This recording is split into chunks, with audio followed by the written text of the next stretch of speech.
Buenas noches, hermanos y hermanas de San Mateo Xochimilco y de las iglesias en Morelos y Oaxaca, hermanos de otras congregaciones y amigos. Los saludo nuevamente con un gozo enorme en mi corazón por la bendición de poder compartir con ustedes nuevamente la hermosa palabra de Dios a través de este medio de comunicación.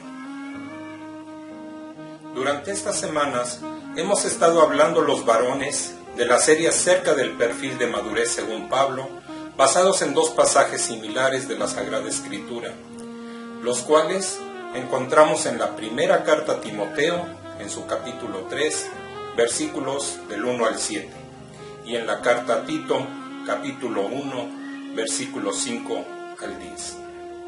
Sin embargo, el Señor ha puesto en mi corazón hacer un paréntesis para hablarles de un tema de los que fueron propuestos por nuestro hermano Margarito para ver el último miércoles de cada mes, relacionados con la familia, tanto para varones como para la femenil, por lo que con la ayuda de Dios, hoy hablaremos del diseño de Dios para la familia.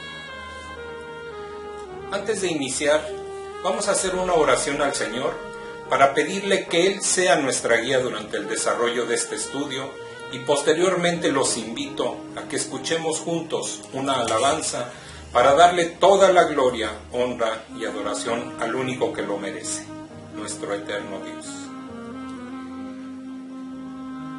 Dios santo y eterno, gracias te damos, bendito Padre, por la oportunidad que nos das una vez más de compartir tu hermosa palabra, pidiéndote, Señor, como siempre, que tú seas, Señor, el que tome control de todo esto, que permitas que yo mengue, bendito Padre, para que tu Espíritu Santo sea, bendito Dios, el que nos hable, Señor, acerca de lo que tú quieres que escuchemos y aprendamos de ti el día de hoy. Yo te pido, bendito Dios, que tú permitas que nuestra mente, pero sobre todo nuestros corazones, estén abiertos, Señor, para recibir la hermosa palabra que tú, Señor, siempre tienes preparada para nosotros. Yo te doy gracias por la vida de mis hermanos que han dispuesto su tiempo y su corazón para estar atentos, Señor, a lo que tú quieres decirnos el día de hoy. Yo te pido, bendito Padre, por aquellos, Señor, que en estos momentos están pasando alguna tribulación, que tú seas con ellos, Señor, quitando cualquier carga que esté encima de ellos. Que tú, Señor, puedas darles la sanidad, que puedas darle todo lo que necesiten, bendito Dios, pero principalmente y antes que todo, la salvación y vida eterna. Que tú seas con cada uno de mis hermanos, donde quiera que ellos se encuentren. Gracias, Señor, te doy por este tiempo que tú nos permites, en el nombre que es sobre todo nombre, en el nombre de Cristo Jesús. Amén y amén.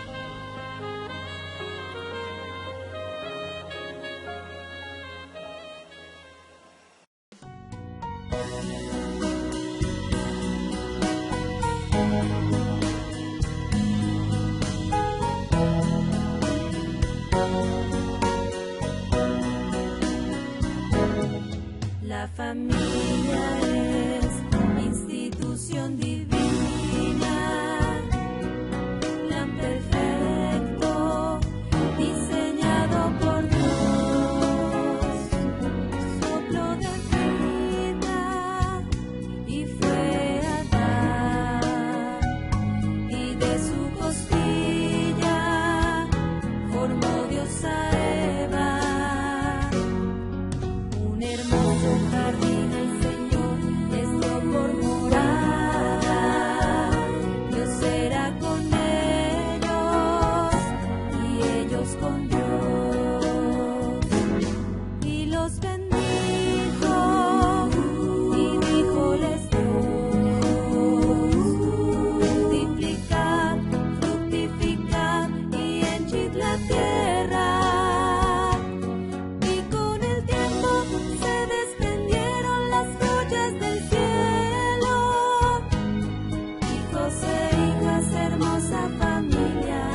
casa y yo, mi casa y yo,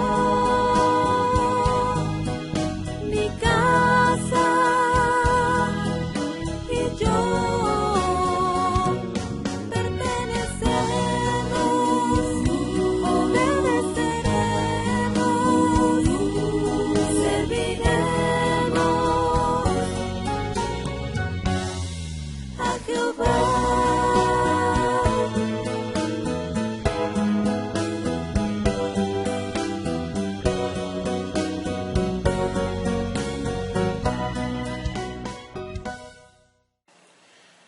Como les mencioné, antes de la oración y de la alabanza, el día de hoy hablaremos del diseño de Dios para la familia. Y me gustaría empezar tomando parte de una reflexión que recién me acaban de compartir. Vamos a ver. Nos dice que el amor es como el fuego de una hoguera y se cree que la palabra hogar proviene de la antigua palabra hoguera, que señalaba el lugar donde se encendía el fuego. Era alrededor de esta hoguera que se reunían los padres a contar las historias, los hijos a escuchar a sus mayores y las madres a alimentar la llama del amor familiar. Cuando la hoguera del amor está apagada, hace que la familia sufra las heladas noches de discusiones, que solo escuche los tristes silencios del resentimiento, que sienta las prolongadas ansias por un solo día de paz. A pesar de las distorsiones que ha sufrido a través de la historia de la humanidad, la familia se ha mantenido como el vínculo más confiable de unidad entre los seres humanos. Hablando en general, la familia de una persona es su apoyo a lo largo de la vida en maneras que nadie más puede ni desea hacerlo. Desde el comienzo de la humanidad, Dios dejó en claro que Él quería que el hombre y la mujer se uniesen para formar una familia. Nos dice su bendita palabra en Génesis capítulo 1, versículos 27 y 28. Y creó Dios al hombre a su imagen. A imagen de Dios lo creó. Varón y hembra los creó. Y los bendijo Dios y les dijo: fructificad y multiplicaos, llenad la tierra y sojuzgadla, y señoread en los peces del mar, en las aves de los cielos, y en todas las bestias que se mueven sobre la tierra. Dios también instruyó a Adán y a Eva para que se uniesen físicamente y viviesen juntos, convirtiéndose en uno solo, de acuerdo con lo que nos dice su palabra en Génesis capítulo 2, versículo 24. Nos dice la palabra del Señor: por tanto, dejará el hombre a su padre y a su madre, y se unirá a su mujer, y serán una sola carne.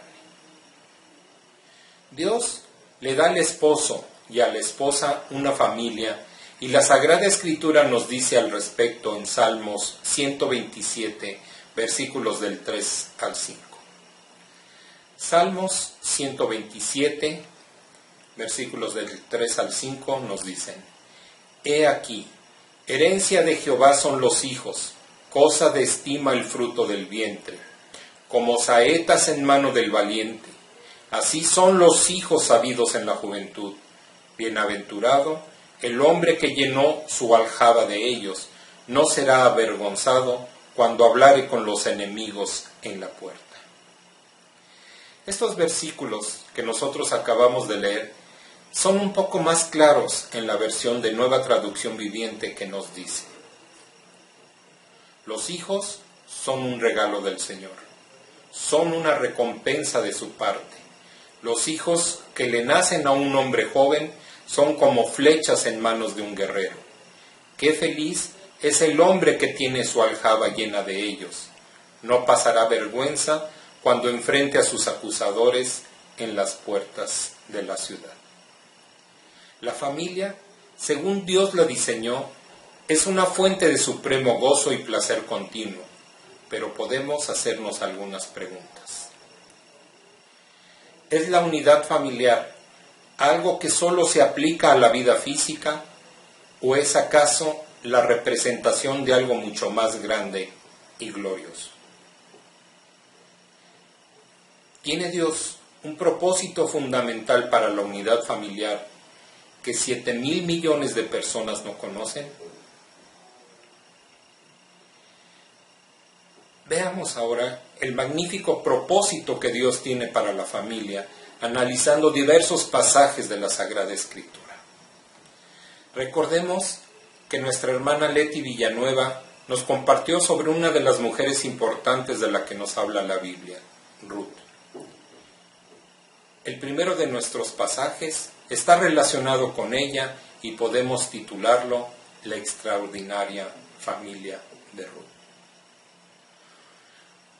Una de las familias más fieles del Antiguo Testamento comenzó con esta mujer gentil llamada Ruth y un israelita altamente respetado, Booz, con quien se casó. Ambos tenían una gran reputación.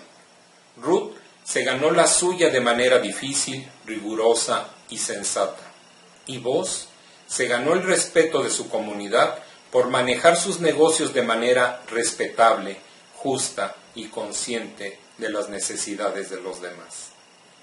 Ruth comenzó de la nada y permitió que su suegra y Dios la convirtieran en algo.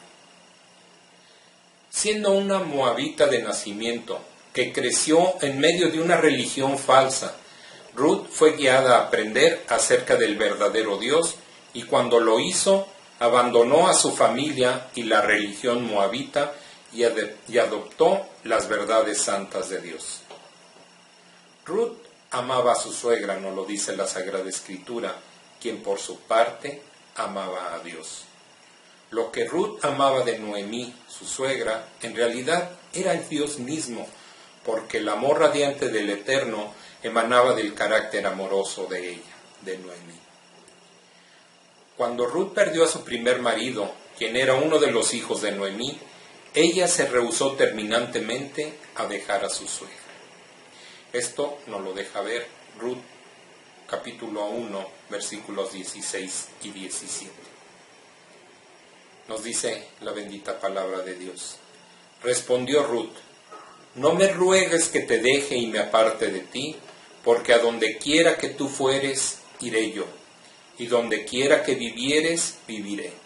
Tu pueblo será mi pueblo, y tu Dios mi Dios. Donde tú murieres, moriré yo, y allí seré sepultada. Así me haga Jehová, y aún me añada, que sólo la muerte hará separación entre nosotras dos. La lealtad y la fidelidad caracterizaban la vida de Ruth, y su belleza interior era un atributo de Dios, por haberse sometido incondicionalmente a Él.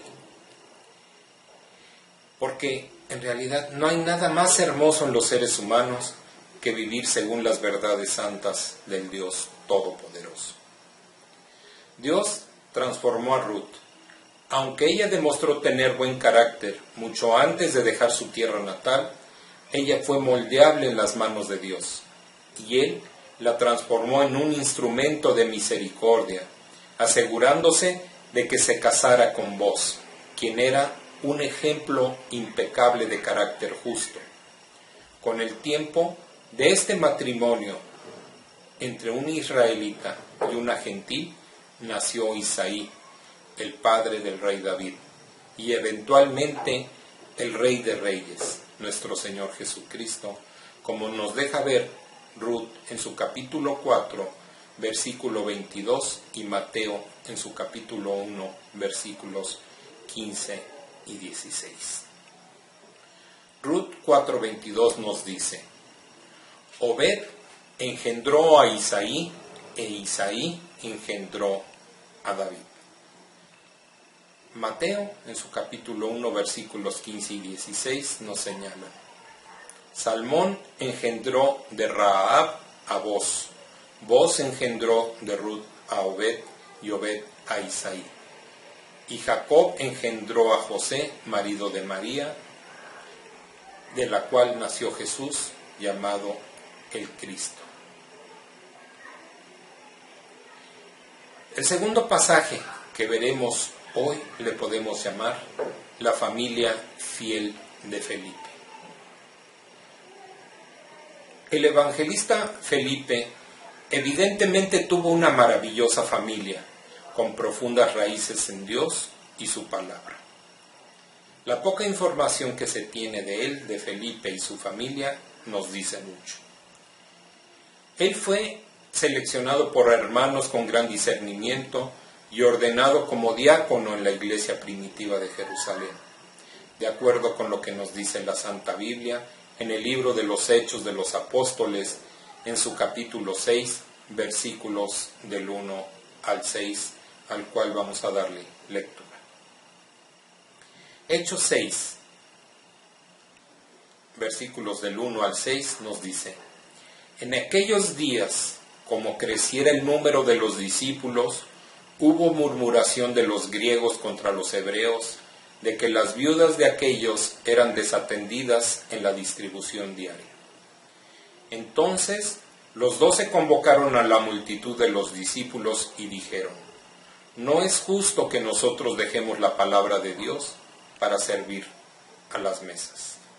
Buscad, pues, hermanos de entre vosotros, a 7 varones de buen testimonio, llenos del Espíritu Santo y de sabiduría, a quienes encarguemos de este trabajo. Y nosotros persistiremos en la oración y en el ministerio de la palabra. Agradó la propuesta a toda la multitud y eligieron a Esteban, varón lleno de fe y del Espíritu Santo, a Felipe, a Prócoro, a Nicanor, a Timón, a Parmenas y a Nicolás, prosélito de Antioquía, a los cuales presentaron ante los apóstoles, quienes orando les impusieron las manos. Felipe es el segundo diácono mencionado en el Nuevo Testamento, después de Esteban, quien murió martirizado, como nos lo deja ver Hechos capítulo 7. Felipe fue además un predicador muy eficaz de la verdad de Dios, y muchas personas fueron llamadas mediante sus enseñanzas y observaron cómo Dios llevó a cabo milagros a través de él, como nos lo enseña Hechos capítulo 8, versículos del 5 al 13. Hechos capítulo 8, versículos del 5 al 13 nos dicen: Entonces Felipe, descendiendo a la ciudad de Samaria, les predicaba a Cristo, y la gente unánime escuchaba atentamente las cosas que decía Felipe, oyendo y viendo las señales que hacía, porque de muchos que tenían espíritus inmundos, salían estos dando grandes voces, y muchos paralíticos y cojos eran sanados. Así que había gran gozo en aquella ciudad, pero había un hombre llamado Simón, que antes ejercía la magia en aquella ciudad, y había engañado a la gente de Samaria, haciéndose pasar por algún grande. A este oían atentamente todos, desde el más pequeño hasta el más grande, diciendo: Este es el gran poder de Dios. Y le estaban atentos porque con sus artes mágicas les había engañado mucho tiempo. Pero cuando creyeron a Felipe, que anunciaba el evangelio del reino de Dios y el nombre de Jesucristo, se bautizaban hombres y mujeres. También creyó Simón mismo, y habiéndose bautizado, estaba siempre con Felipe, y viendo las señales y grandes milagros que se hacían, estaba atónito. Más tarde vemos que el autor de Hechos se refiere a Felipe como a un evangelista en su capítulo 21, versículo 8.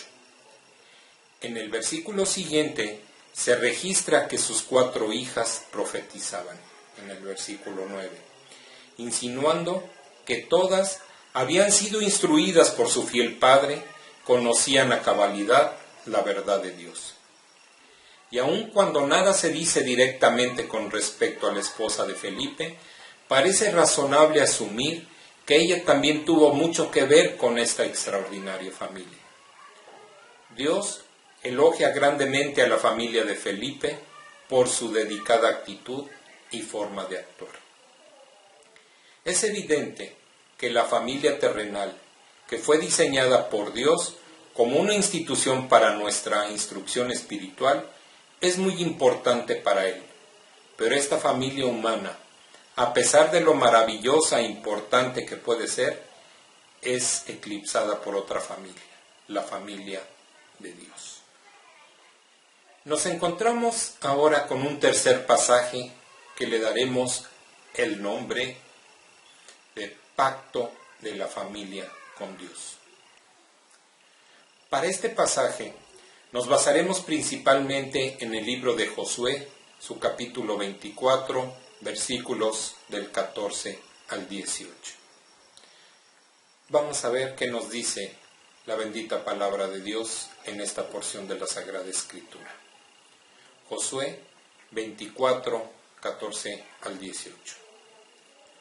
Ahora pues, temed a Jehová y servidle con integridad y en verdad, y quitad de entre vosotros los dioses a los cuales sirvieron vuestros padres al otro lado del río y en Egipto, y servid a Jehová.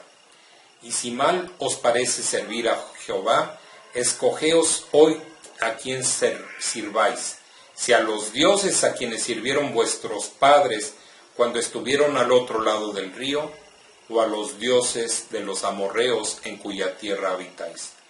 Pero yo y mi casa serviremos a Jehová. Entonces el pueblo respondió y dijo: nunca tal acontezca que dejemos a Jehová para servir a otros dioses, porque Jehová nuestro Dios es el que nos sacó a nosotros y a nuestros padres de la tierra de Egipto, de la casa de servidumbre, el que ha hecho estas grandes señales y nos ha guardado por todo el camino por donde hemos andado, y en todos los pueblos por entre los cuales pasamos. Y Jehová arrojó de delante de nosotros a todos los pueblos y al amorreo que habitaba en la tierra. Nosotros pues también serviremos a Jehová, porque Él es nuestro Dios. Josué llamó a las tribus y en consecuencia a cada una de las familias que las componían, para que se comprometieran en una consagración plena con Dios y en una renovada consideración del pacto con Él. Los israelitas estaban establecidos en la tierra, pero como no se libraron de los pueblos que allí habitaban, quedaron rodeados por la idolatría. Se encontraron en una situación realmente peligrosa. Dándose cuenta de ello, Josué les llamó para que se dedicasen verdaderamente a Dios y efectuasen un giro total de sus vidas en dirección a Él. Josué fue un hombre de gran estatura humana y espiritual. Dios no cometió ningún error al elegirle. Hay quienes piensan que Moisés puede llegar a eclipsar lo que Josué hizo. Pero recordemos que él tuvo la bendición de llevar al pueblo escogido de Dios a la tierra prometida finalmente. Aunque Josué era un hombre corriente, este libro nos revela que una persona simple y normal, pero dedicada a Dios, puede ser poderosamente utilizada en los planes divinos. Encontramos muchos ejemplos en la Sagrada Escritura, tan solo con los apóstoles. Josué le preguntó a la nación si estaban dispuestos a volver a los dioses de sus padres, a aquellos dioses paganos. También les preguntó si deseaban volver a los dioses de los amorreos y les dijo que podían elegir. Pero concluyó diciendo: nosotros, yo y mi familia, hemos hecho nuestra elección. Vamos a servir al Señor. Estas palabras constituyeron un gran desafío para que todas las tribus de Israel considerasen su pacto con Dios. Llegamos ahora a un apartado muy importante de la palabra de Dios. Habíamos dicho anteriormente que la familia terrenal era muy importante, pero que no podía llegar a compararse con la familia de Dios. Vamos a ver, a este pasaje le titularemos La familia que Dios engendró en la tierra. Dios es una familia y Él tiene una familia en la tierra, como nos explica la carta a los Efesios en su capítulo 1, versículos 4 y 5, y en su capítulo 3, versículos 14 y 15. Veamos qué nos dice. Efesios capítulo 1, versículos 4 y 5 nos mencionan: según nos escogió en Él antes de la fundación del mundo, para que fuésemos santos y sin mancha delante de Él, en amor, habiéndonos predestinado para ser adoptados hijos suyos por medio de Jesucristo, según el puro afecto de su voluntad. Efesios capítulo 3, versículos 14 y 15 nos dicen: por esta causa doblo mis rodillas ante el Padre de nuestro Señor Jesucristo, de quien toma nombre toda familia en los cielos y en la tierra. En el presente, la familia divina de Dios está compuesta por el Padre y el Hijo, como se establece en Romanos capítulo 1, versículos del 1 al 4, en Hebreos capítulo 1, versículos 1 y 2, y Mateo capítulo 3, versículo 17. Veamos cada uno de ellos lo que nos menciona. Romanos 1 del 1 al 4 nos dice: Pablo, siervo de Jesucristo, llamado a ser apóstol, apartado para el Evangelio de Dios, que Él había prometido antes por sus profetas en las Santas Escrituras, acerca de su Hijo, nuestro Señor Jesucristo, que era del linaje de David según la carne, que fue declarado Hijo de Dios con poder, según el Espíritu de Santidad, por la resurrección de entre los muertos. Hebreos capítulo 1, versículos 1 y 2 nos señala: Dios, habiendo hablado muchas veces y de muchas maneras en otro tiempo a los padres por los profetas, en estos postreros días nos ha hablado por el Hijo, a quien constituyó heredero de todo y por quien asimismo hizo el universo.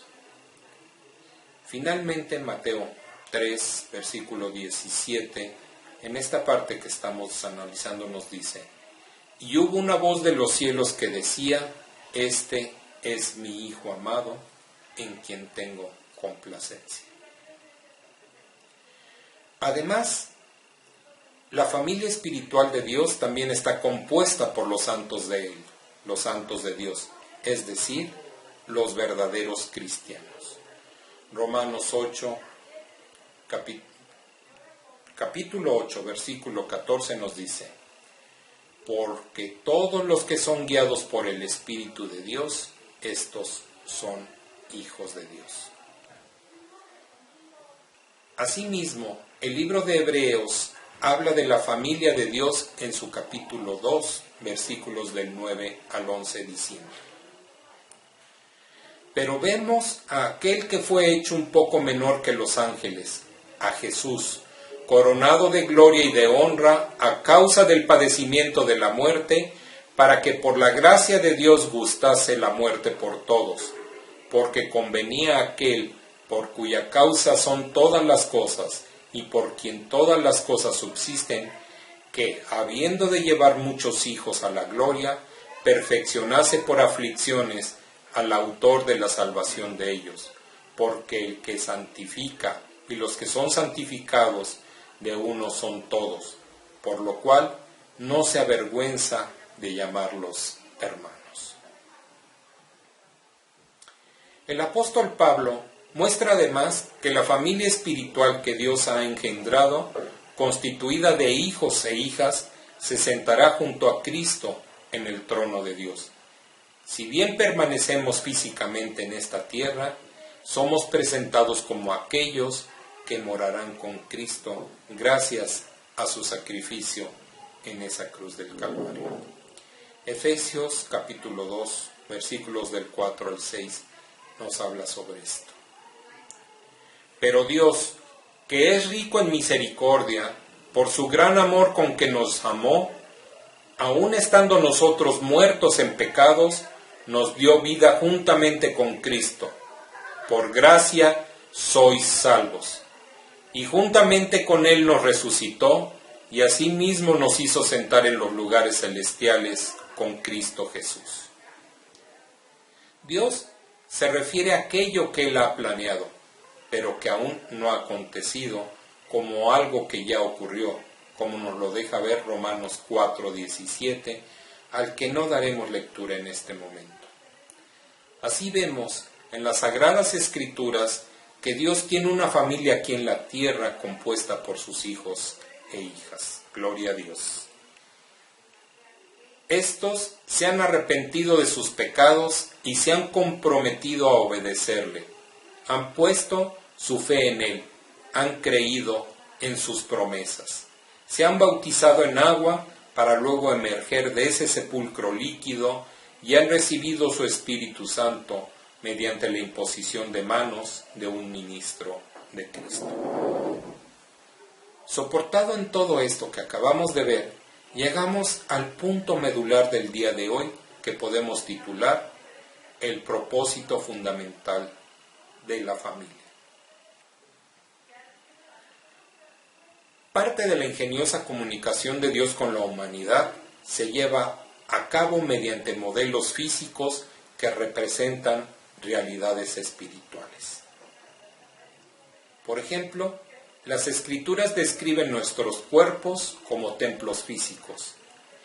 En la segunda carta a los Corintios, capítulo 5, versículo 1, y también describen a la iglesia como un templo en la primera carta a los Corintios, capítulo 3, versículo 16. Veamos estos dos versículos.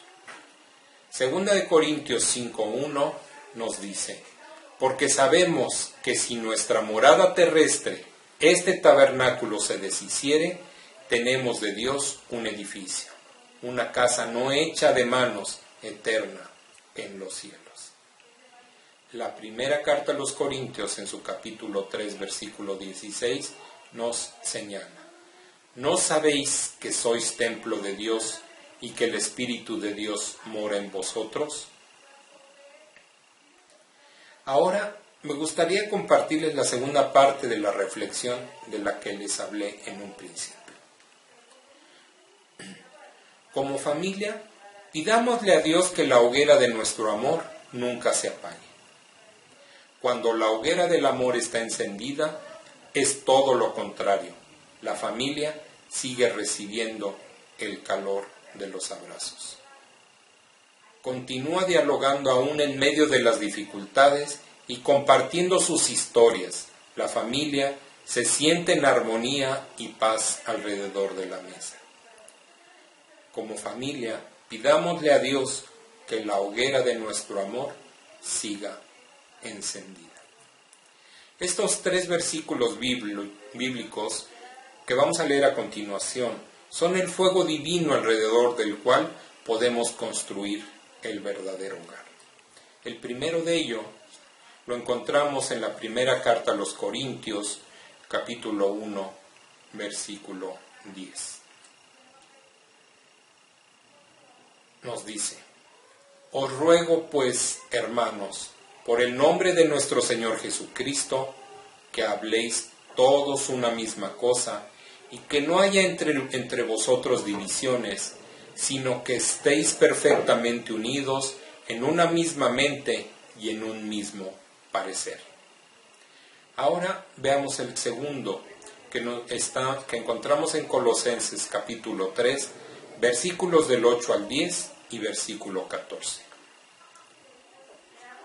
Colosenses 3 del 8 al 10 y 14 nos deja ver: pero ahora dejad también vosotros todas estas cosas: ira, enojo, malicia, blasfemia, palabras deshonestas de vuestra boca. No mintáis los unos a los otros, habiéndoos despojado del viejo hombre con sus hechos, y revestido del nuevo, el cual, conforme a la imagen del que lo creó, se va renovando hasta el conocimiento pleno. Y sobre todas estas cosas, vestíos de amor, que es el vínculo perfecto. Por último, Efesios capítulo 4, versículo 32, nos dice: Antes, sed benignos unos con otros, misericordiosos, perdonándoos unos a otros, como Dios también os perdonó a vosotros en Cristo. Con estos versículos que acabamos de leer concluye la hermosa reflexión que me fue compartida, y ahora llegamos a la parte final del estudio del día de hoy. Dios usa diferentes símbolos para representar la realidad divina, espiritual e inmortal de su plan de salvación. Así es también el matrimonio, las relaciones maritales y familiares que los seres humanos tienen el privilegio de disfrutar, son simplemente modelos o tipos de la familia espiritual de Dios y de la boda venidera de Jesucristo con su pueblo transformado, como nos lo menciona Apocalipsis 19:7. Apocalipsis 19:7 nos menciona: Gocémonos y alegrémonos y démosle gloria, porque han llegado las bodas del Cordero y su esposa se ha preparado.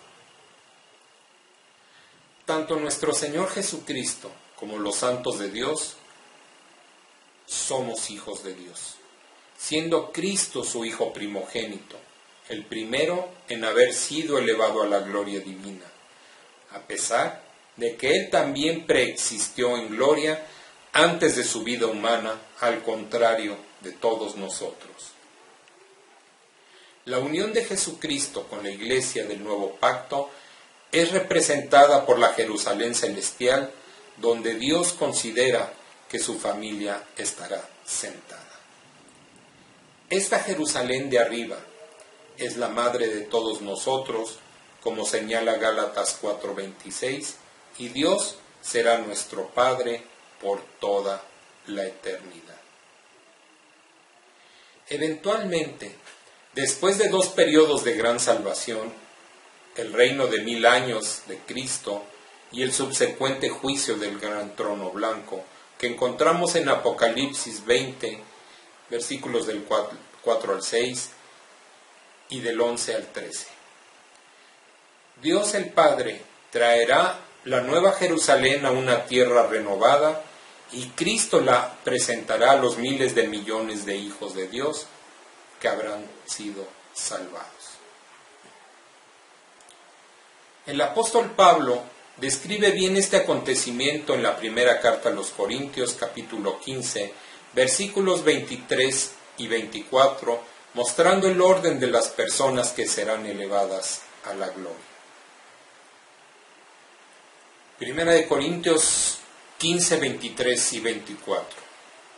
Pero cada uno en su debido orden: Cristo, las primicias, luego los que son de Cristo en su venida, luego el fin, cuando entregue el reino al Dios y Padre, cuando haya suprimido todo dominio, toda autoridad y potencia.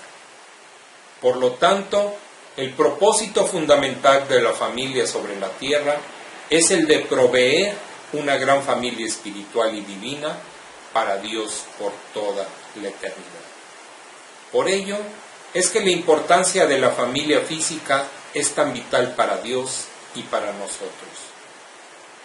Cuando comprendemos el propósito fundamental por el cual Dios estableció nuestras familias humanas, adquirimos paz y seguridad y podemos superar la tendencia egoísta de considerar a los hijos como obstáculos o molestias. También podemos aceptar con mayor facilidad las oportunidades que Dios nos da para dedicarnos diariamente al bienestar de nuestros hijos. Esto nos traerá gozo y otras recompensas, algunas inmediatas y otras posteriores, pero todos los seres humanos tenemos una naturaleza humana que lucha contra nosotros como un enemigo al que debemos vencer, y podemos vencerlo por medio de la oración a Dios y la meditación en su palabra, además de la fortaleza y el consuelo que provienen del Padre y Cristo a través del Espíritu Santo. La unidad familiar nos ayuda a afianzar la relación conyugal. La relación familiar tiene un propósito fundamental: que todos aquellos que estén dispuestos lleguen a formar parte de la familia divina de Dios. Ahora ya conocemos el propósito fundamental de la unidad familiar, y con ese conocimiento glorioso podemos afianzar nuestra propia familia en la paz de nuestro Rey de Reyes y Señor de Señores, Cristo Jesús. Oremos a Dios, dándole gracias por este tiempo que Él nos ha permitido de compartir su bella palabra.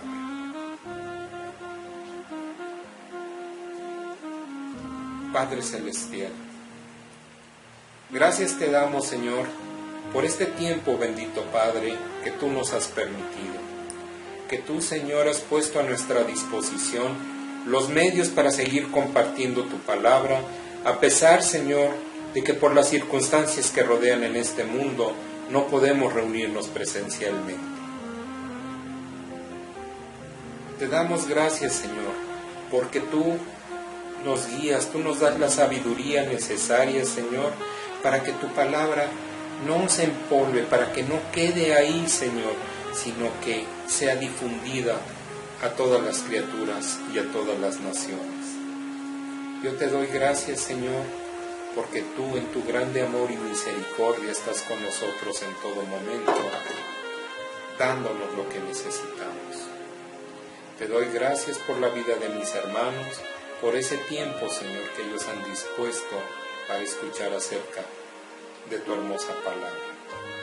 Pidiéndote, bendito Dios, que tú nos guíes para que quede grabada en lo más profundo de nuestros corazones. Sabemos que tu palabra nos habla a cada uno de distintas formas y en distintas ocasiones, pero en todo lugar y en todo tiempo es la misma, no cambia. Los que cambiamos, bendito Dios, somos nosotros, bendito Padre, porque tú sabes y conoces todo de cada uno de nosotros, incluso desde antes de la fundación del mundo. Que tú, Señor, sabiendo, bendito Padre, teniendo un preconocimiento de cada uno de nosotros, nos has predestinado para ser hechos hijos tuyos y alcanzar por esa grande bendición que no merecemos, la salvación y la vida eterna a través del sacrificio de tu Hijo amado, de nuestro Señor Jesucristo.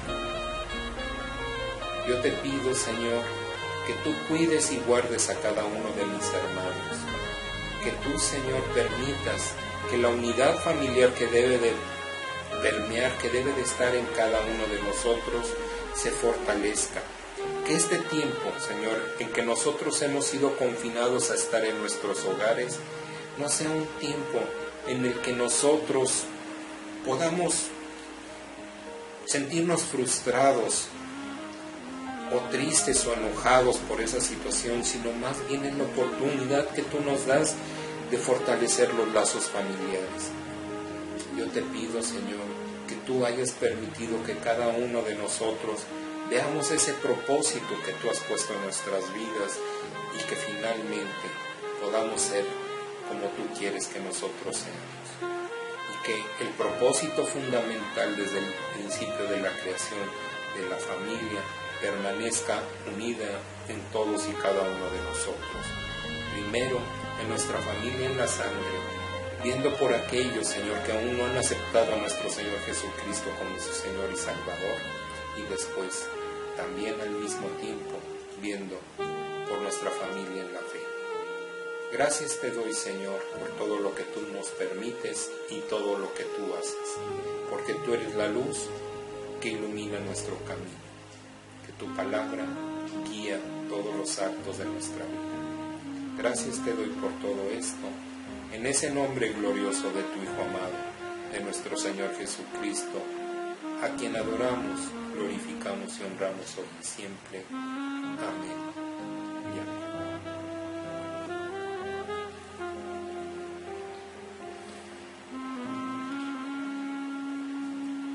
Cada vez falta menos, hermanos, para que nosotros podamos estar juntos nuevamente de una forma presencial en la casa de Dios.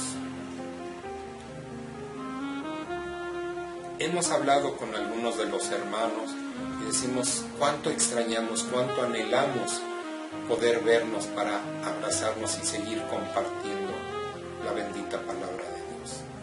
Mientras esto ocurre, yo le pido al Señor que los cuide, los guarde y los proteja de toda acechanza del enemigo, de todo mal que se presenta en este mundo, y que todos juntos demos la gloria y la honra al único que la merece.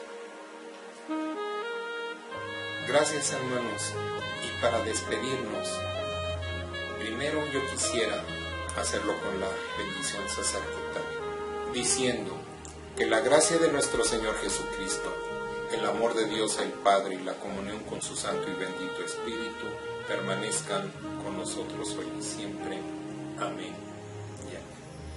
Y para despedirnos, como lo hacemos cada vez que terminamos un servicio, yo los invito a acompañarme a recordar ese hermoso salmo, el Salmo 23, que a la letra dice: Jehová es mi pastor, nada me faltará. En lugares de delicados pastos me hará descansar, junto a aguas de reposo me pastoreará, confortará mi alma, me guiará por sendas de justicia por amor de su nombre. Aunque ande en valle de sombra y de muerte, no temeré mal alguno, porque tú estarás conmigo. Tu vara y tu cayado me infundirán aliento. Aderezas mesa delante de mí, en presencia de mis angustiadores. Unges mi cabeza con aceite, mi copa está rebosando. Ciertamente el bien y la misericordia me seguirán todos los días de mi vida, y en la casa de Jehová moraré por largos días. Amén. Que Dios los bendiga. Hasta la próxima.